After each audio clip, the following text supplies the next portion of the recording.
Donc pour les matériels qu'on a utilisés pour ce projet, donc on a d'abord les fils de branchement qui doivent supporter les ports de la microbit, de la carte microbit. Ensuite, on a utilisé un ventilateur de 1 cm de diamètre de base et au final le branchement était compliqué avec l'alimentation. Donc voilà. Ensuite, on a eu besoin de la carte en elle-même en fait, c'est la base de tous les branchements de tout le projet, donc la carte microbit. Ensuite, on a dû prendre aussi s'occuper donc de l'alimentation qui va de pair avec le ventilateur. Donc on a encore des soucis avec ça, mais voilà, de base dans le projet, elle était présente. Et,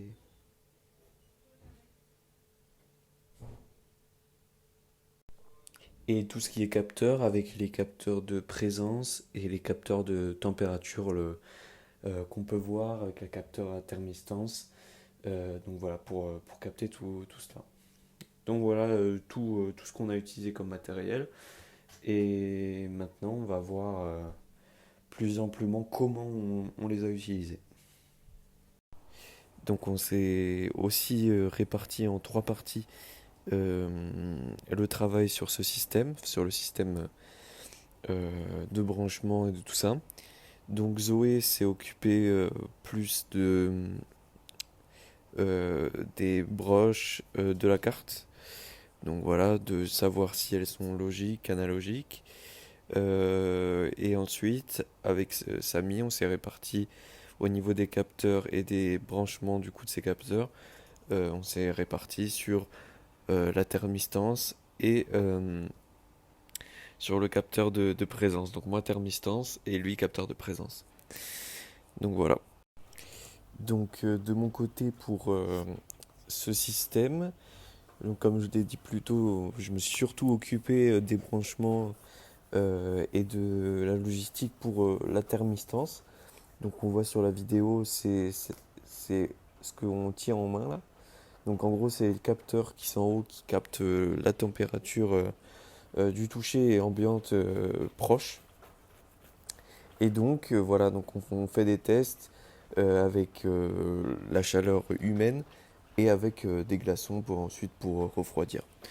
Et donc voilà, ça détecte si la température est élevée ou non et ça active hypothétiquement encore une fois à cause de ce problème de ventilateur, ça active le ventilo.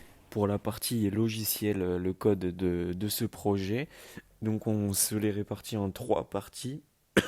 Premièrement avec Samy qui va plus s'occuper des tests à part entière avec la température, la présence.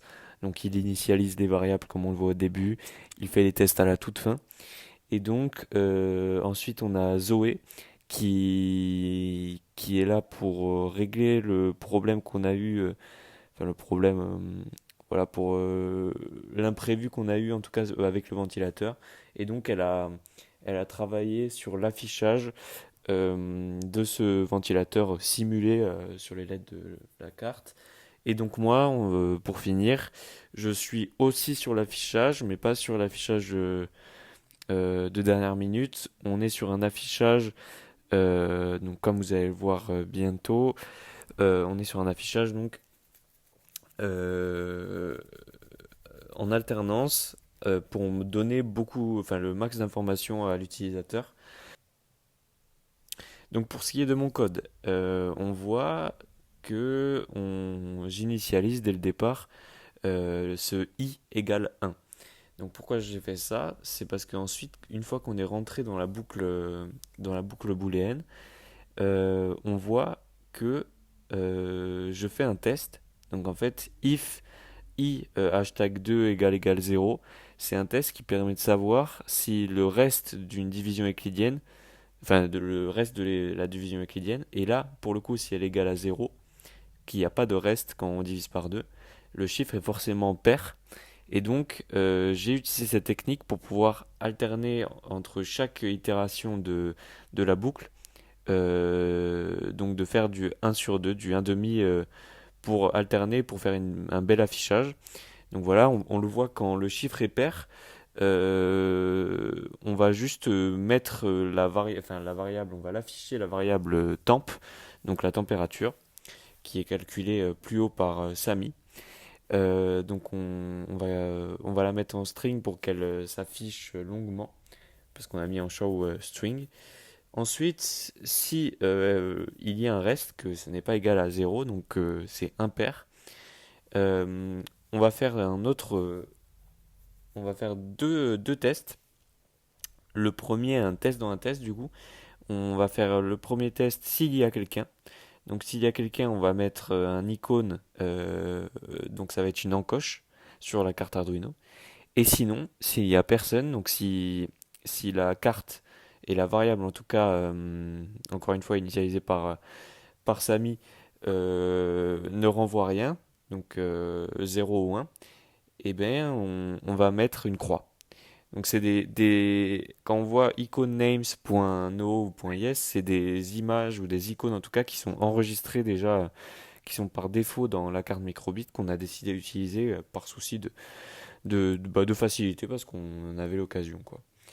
Donc voilà, et ensuite je mets une basic pause de 200 millisecondes, donc de 2 secondes en réalité, pour pouvoir alterner ce changement euh, sans le faire trop rapidement et que ça soit agréable pour l'utilisateur.